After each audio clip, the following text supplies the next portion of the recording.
Shalom, perkenalkan nama saya Martinus Sega. Di sini saya akan mempresentasikan hasil referensi buku saya tentang sistematika teologi, dan di sini akan dibahas tentang bibliologi. Nah, terlebih dahulu kita harus tahu dulu apa pengertian dari bibliologi itu sendiri.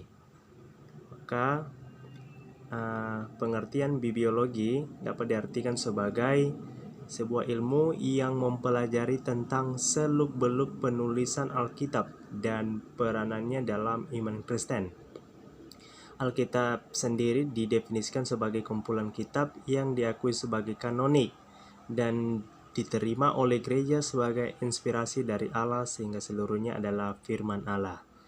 Nah, jadi di dalam Alkitab, hal-hal yang dibahas ialah semua tentang karya ciptaan serta kekudusan Allah, dan yang teristimewa ialah karya penembusan dosa yang Allah berikan bagi umat manusia.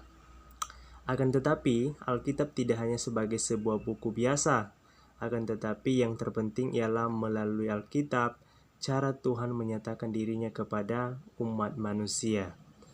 Alkitab dianggap sebagai wujud pernyataan Allah, sudah dimulai oleh Gereja Katolik. Nah, jadi Alkitab pada zaman itu, pada Gereja Katolik kuno, Alkitab dianggap sebagai suatu wujud pernyataan Allah secara tertulis kepada semua umat manusia. Dan bukan hanya pada saat itu, sampai sekarang ini pun Alkitab tetap dianggap sebagai suatu wujud pernyataan Allah kepada manusia secara tertulis.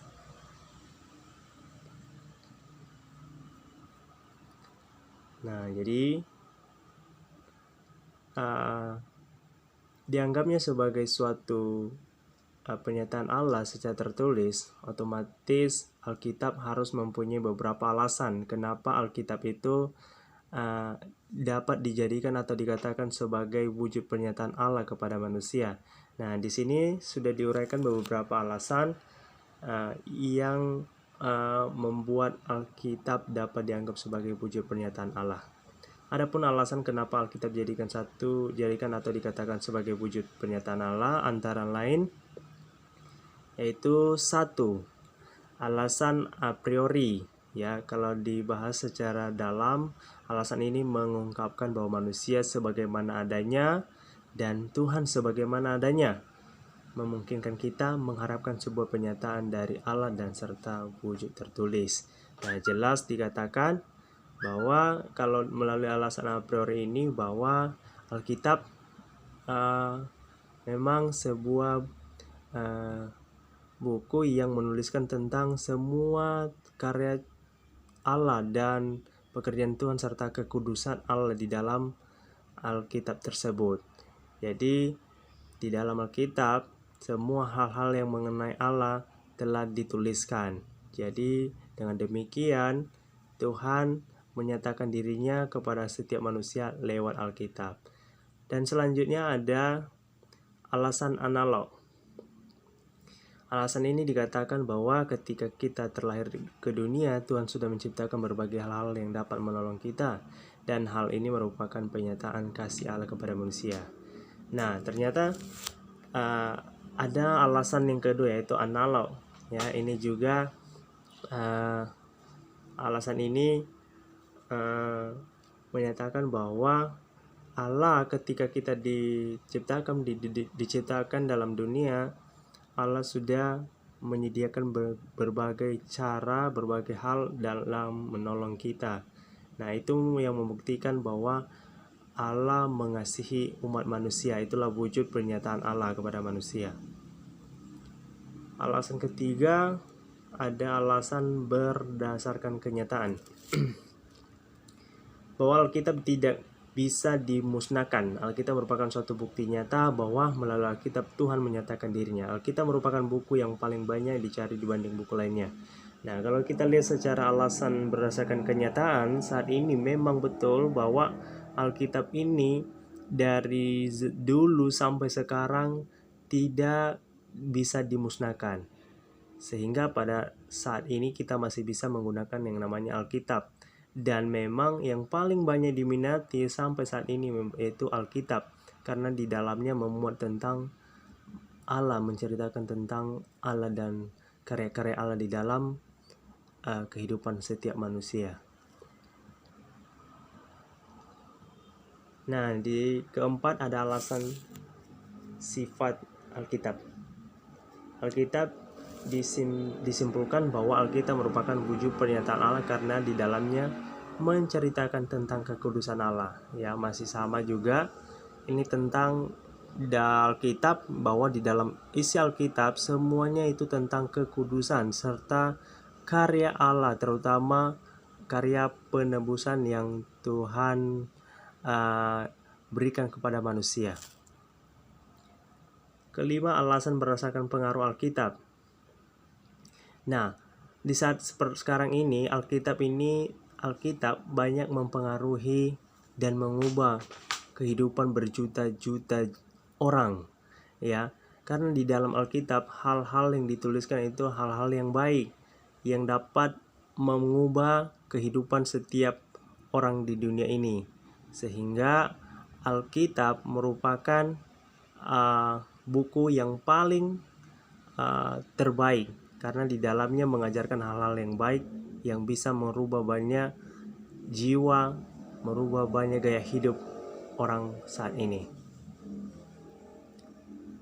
Selanjutnya, alasan berdasarkan nubuatan yang digenapi. Di dalam Alkitab ada banyak nubuatan yang Allah telah berikan dan sampaikan kepada para nabi, dan semuanya itu telah nyata.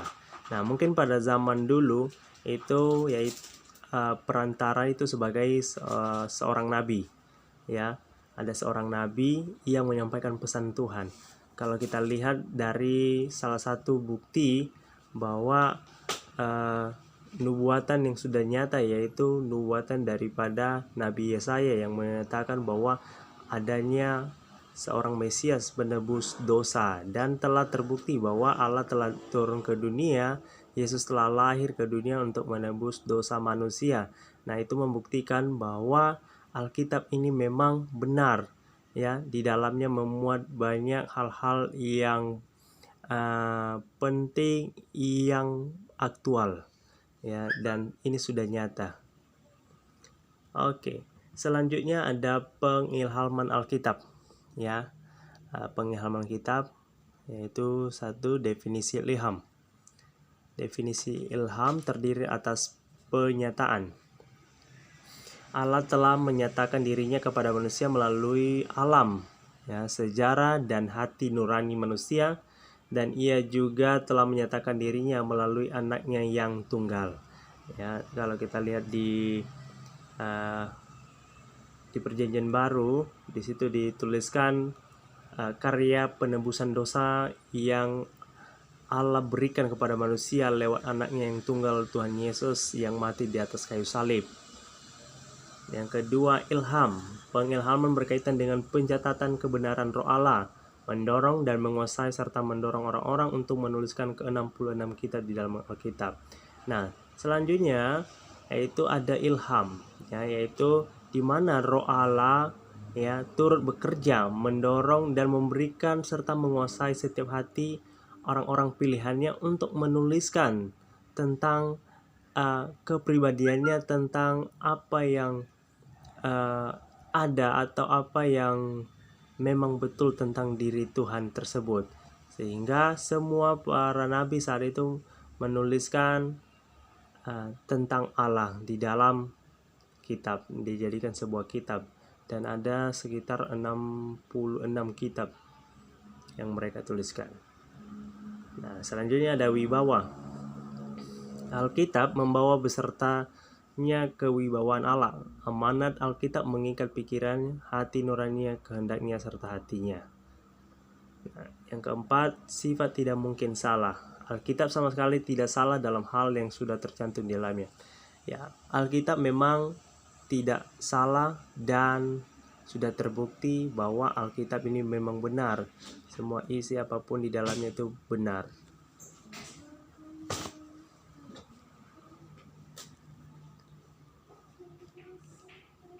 Selanjutnya, pencerahan. Alkitab juga mencerahkan pikiran orang-orang yang membaca apa yang diilhamkannya.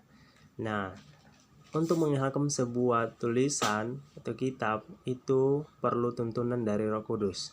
Maka lalu Alkitab ini ini mampu untuk mencerahkan pikiran orang-orang, memberikan hikmat sehingga ketika mengilhamkan sesuatu tidak salah. Nah, apa sih bukti-bukti pengilhaman? Ada beberapa bukti-bukti pengilhaman, yaitu melalui watak Allah. Watak Allah yang gimana? Allah yang penuh kasih, pemurah, penolong, pokoknya yang semua hal yang baik itu Allah punya. Dan yang terakhir yaitu sifat dan tuntunan Alkitab sendiri. Jadi demikianlah laporan atau presentasi tentang bibliologi Alkitab, dan kesimpulannya yaitu melalui Alkitab Allah menyatakan dirinya kepada manusia di muka bumi ini.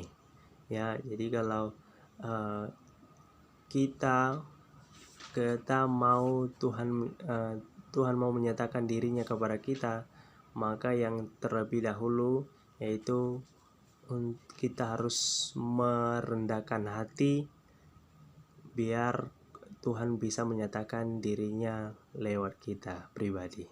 Demikian presentasi saya. Sekian dan terima kasih. Tuhan Yesus memberkati. Shalom.